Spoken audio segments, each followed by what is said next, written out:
सह नौ भुनक्तु सह वीर्यं करवावहै तेजस्विनावधीतमस्तु मा विद्विषावहै।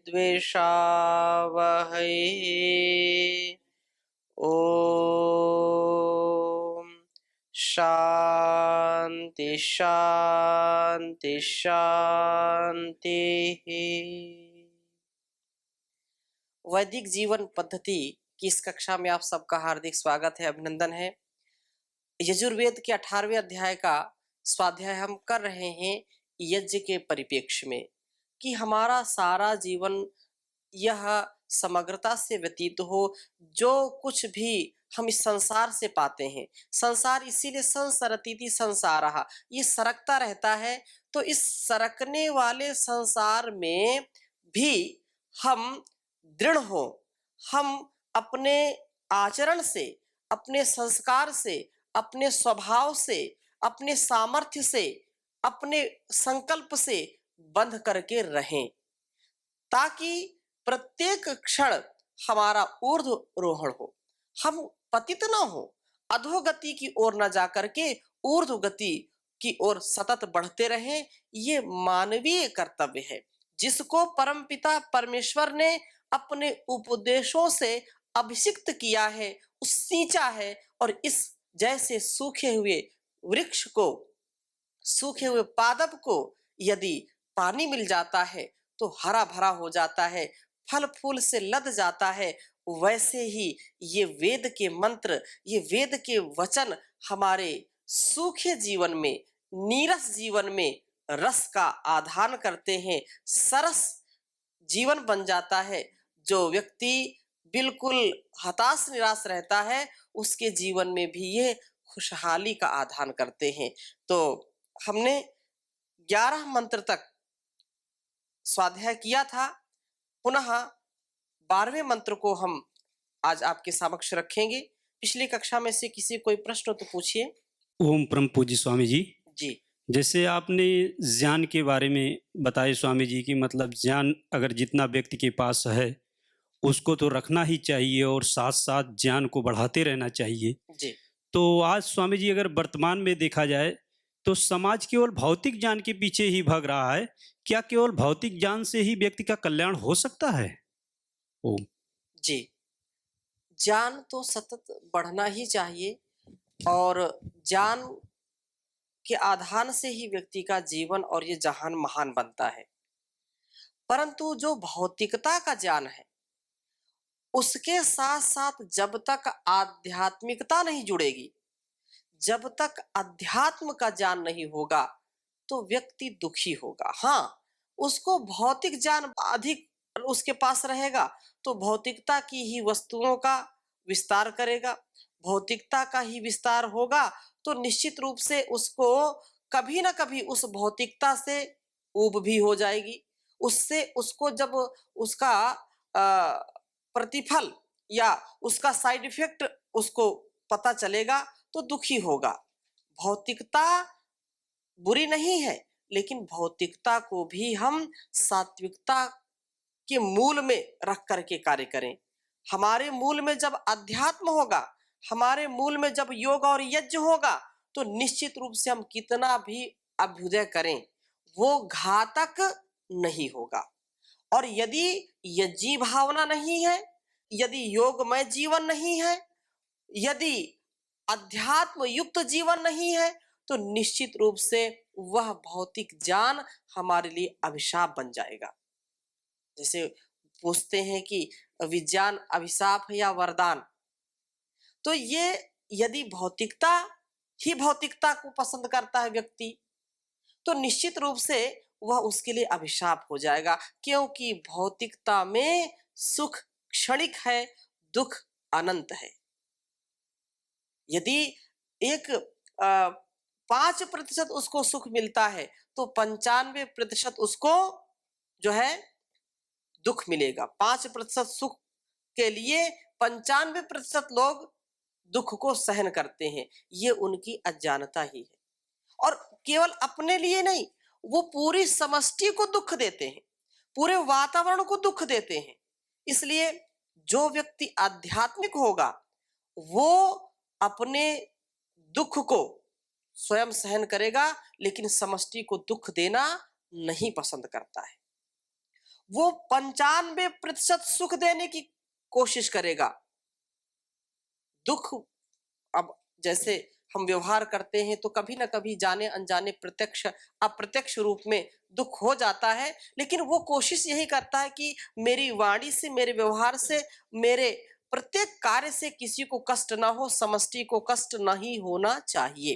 तो भौतिकता, ये तो हमारे शास्त्रों में भी आया कि भौतिकता बुरी नहीं है, भौतिक ज्ञान बुरा नहीं है।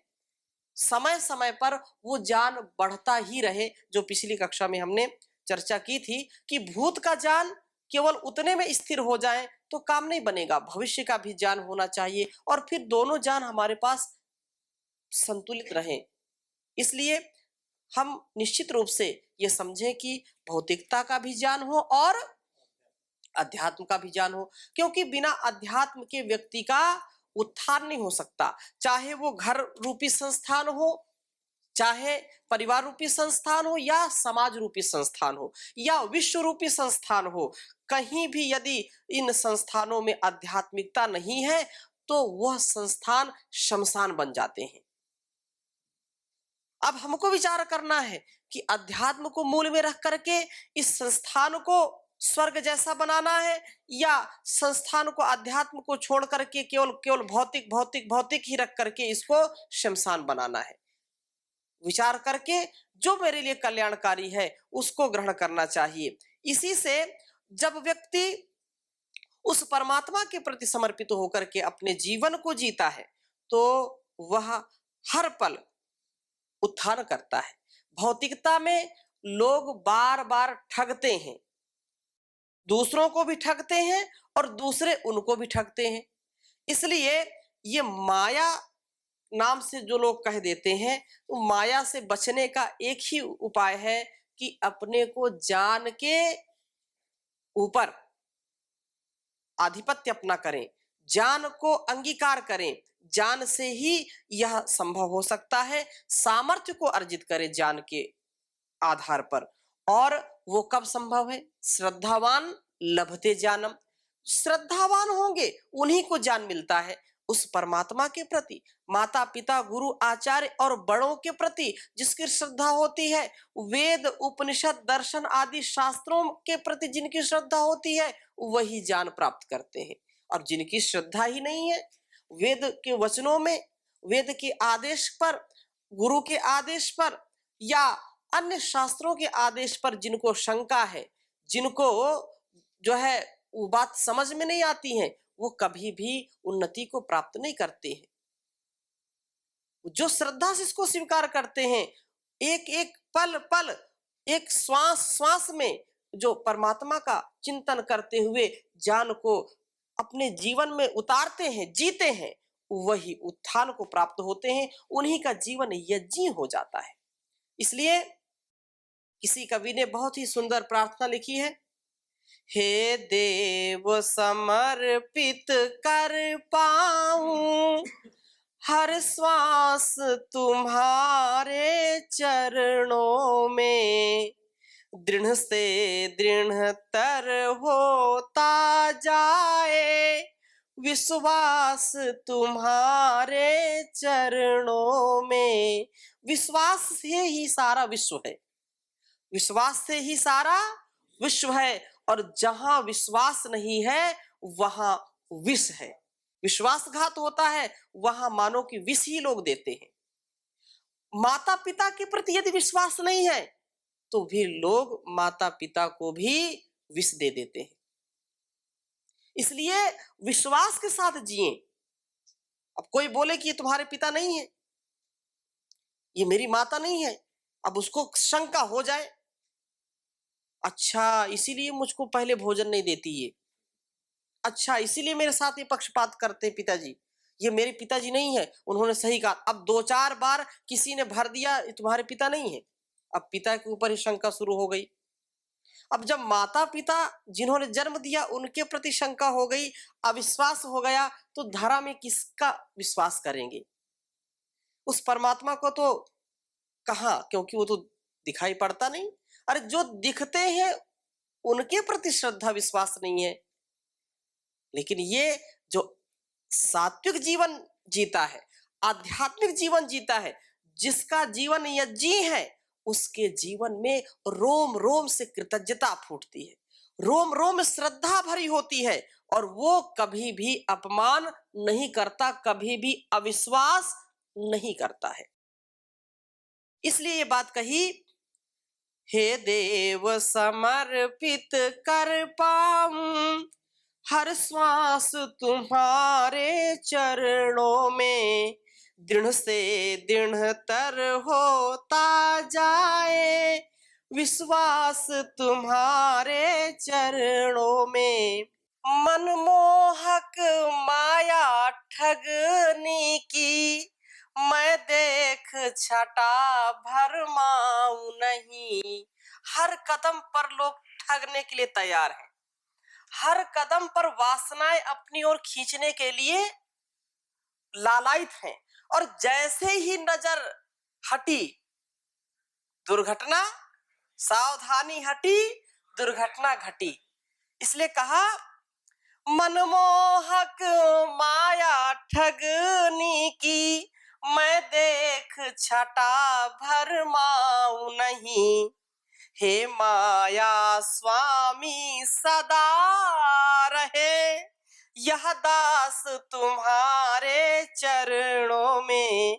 हे देव समर्पित कर पाऊं हर श्वास तुम्हारे चरणों में। तुम सद्गुण प्रभु सुखदाता हो, सब जान तुम्ही से पाते हैं। तुम सद्गुण प्रभु सुखदाता हो, सब जान तुम्ही से पाते हैं। मुझ दीनहीन की हो केवल, मुझ दीनहीन की हो केवल अरदास तुम्हारे चरणों में। हे देव समर्पित कर पाऊं हर श्वास तुम्हारे चरणों में। अजान अंधेरे में होता बस प्रकाश तुम्हारे चरणों में। हे देव समर्पित कर पाऊं हर श्वास तुम्हारे चरणों में। भक्ति का अर्थ समर्पण है, भक्ति में शर्त नहीं चलती। कुछ लोग बोलते हैं कि मुझको ये नौकरी मिल जाए तो मैं 2 किलो लड्डू बांटूंगा, मुझको मेरा काम ये सिद्ध हो जाए तो मैं कथा सुनूंगा, भंडारा कराऊंगा। ये क्या है? ये शर्त है। यदि नहीं पूरा हुआ तो नहीं कराऊंगा, और ये पूरा हो गया तो कराऊंगा। ये समर्पण नहीं है। समर्पण सब कुछ सम्यक प्रकार अर्पण कर देना, भगवत अर्पण होकर के अपने तन मन इस जीवन को अर्पण कर देना, अनकंडीशनल सरेंडर। तो इसलिए कहा, भक्ति का अर्थ समर्पण है, भक्ति में शर्त नहीं चलती। बेशर्त समर्पित हो पाए हम काश तुम्हारे चरणों में। हे देव समर्पित कर पाऊं हर श्वास तुम्हारे चरणों में।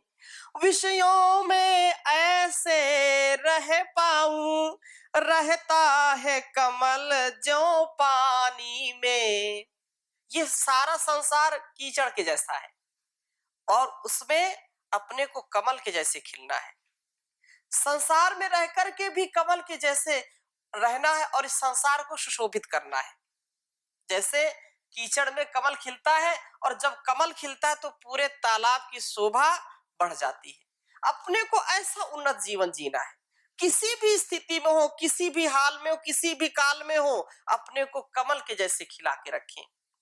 विषयों में ऐसे रहे पाऊं, रहता है कमल जो पानी में, कर रहा प्रार्थना अजानी, कर जोड़ तुम्हारे चरणों में, हे देव समर्पित कर पाऊं, हर श्वास तुम्हारे चरणों में, दृढ़ से दृढ़तर होता जाए, विश्वास तुम्हारे चरणों में, विश्वास तुम्हारे चरणों में। तो ऐसा विश्वास यदि हमारा जमेगा तो निश्चित रूप से हमारा जीवन चमकेगा।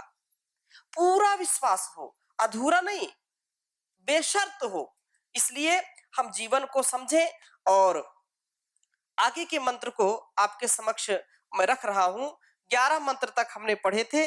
12वां मंत्र इस चमका अध्याय यजुर्वेद के 18वें अध्याय का 12वां मंत्र आपके समक्ष में प्रस्तुत कर रहा हूं, जिसमें बहुत ही अच्छी प्रार्थना की। व्रीहश्चमे, यवाश्चमे,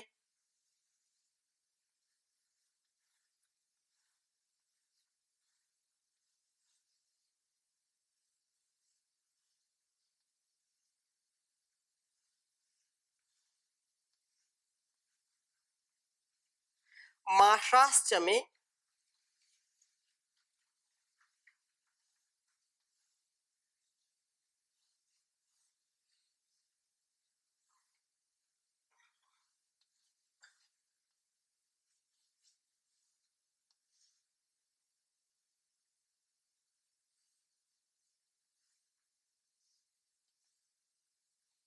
तिलाश्चमे,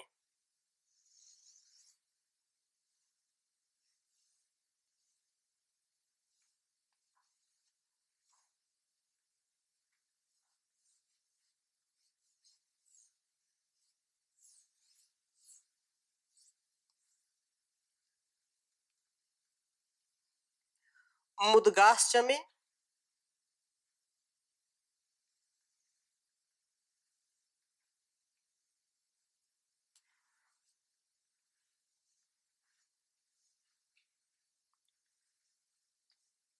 मुद्गाश्चमे, मुद्गाश्चमे,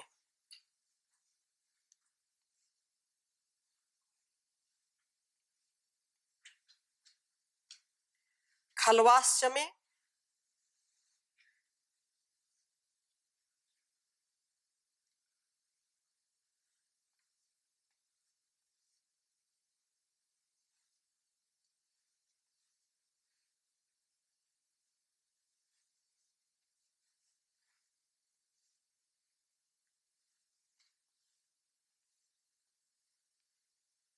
खलवाश्चमे, प्रियंगवश्चमे,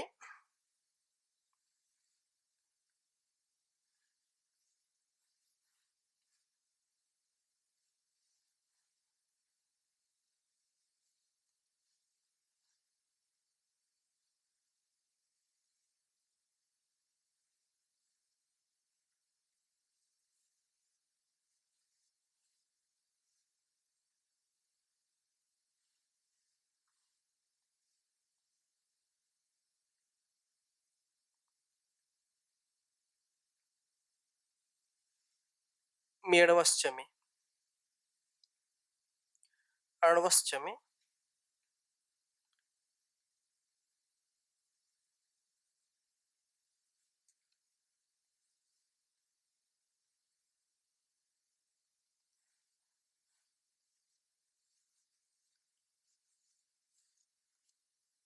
अर्णवश्चमे,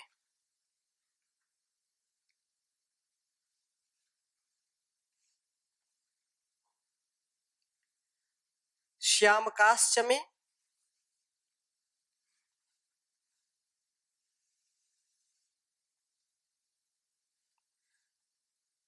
श्यामाकाश्चमे,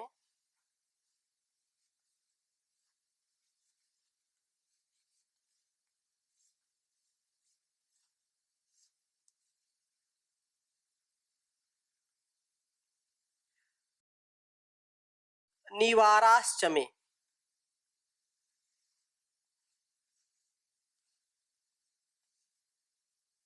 निवाराश्चमे,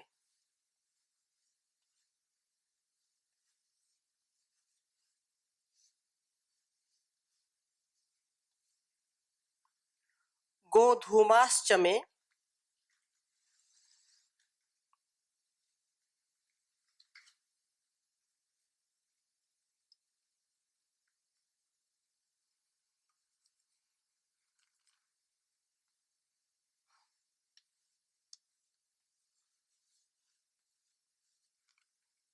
गोधूमाश्चमे,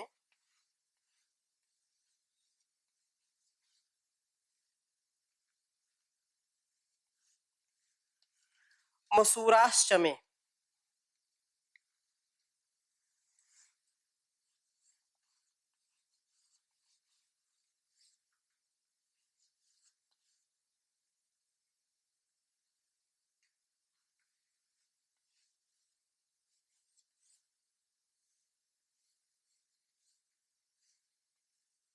मसूराश्चमे, यज्ञेन कल्पन्ताम्,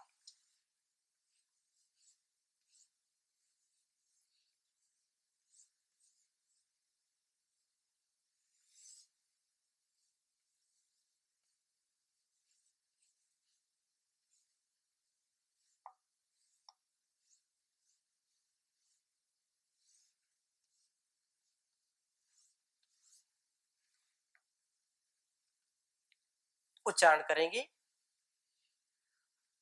व्रीह्यश्चमे, यवाश्चमे, माशाश्चमे, तिलाश्चमे, मुद्गाश्चमे, खल्वाश्चमे, प्रियंगवश्चमे, अर्णवश्चमे, श्यामाकाश्चमे, निवाराश्चमे, गोधूमाश्चमे, मसूराश्चमे, यज्ञेन कल्पन्ताम्,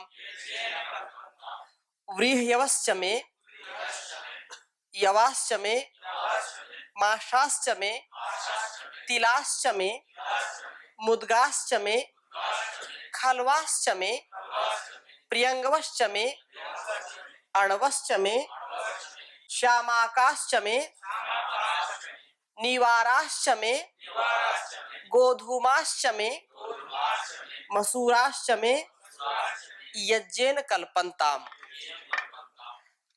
ये प्रार्थना की कि जो है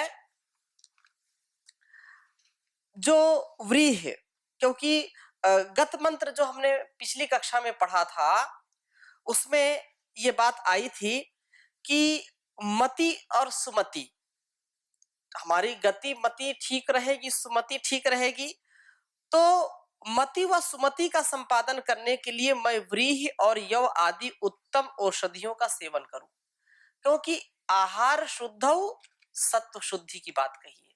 यदि आहार हमारा ठीक है तो हमारा मन भी ठीक रहेगा, बुद्धि भी ठीक रहेगी।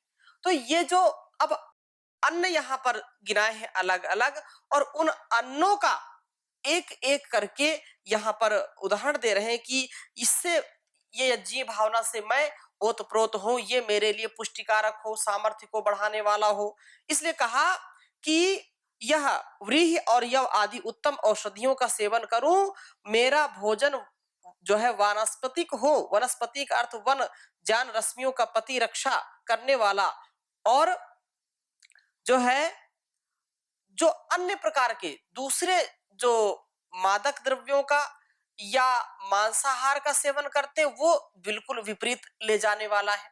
इसलिए मांसाहार मनुष्य का स्वभाव को दूर और क्रूर बनाने वाला है, अध्यात्म से दूर ले जाने वाला है, और मनुष्य का स्वभाव क्रूर बनाने वाला है जो मांस आदि जो जो है अभक्ष्य पदार्थों का सेवन करता है।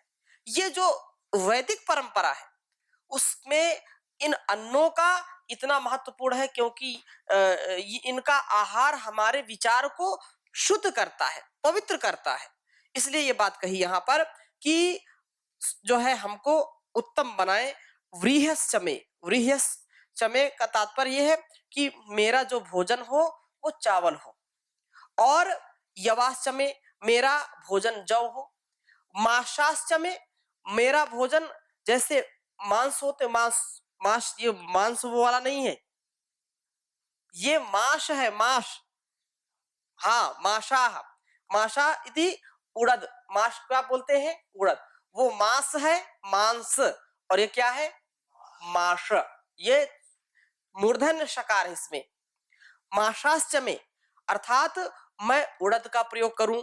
तिलाश्च में मैं तिलों का प्रयोग करूं, तिलों को अपनाऊं।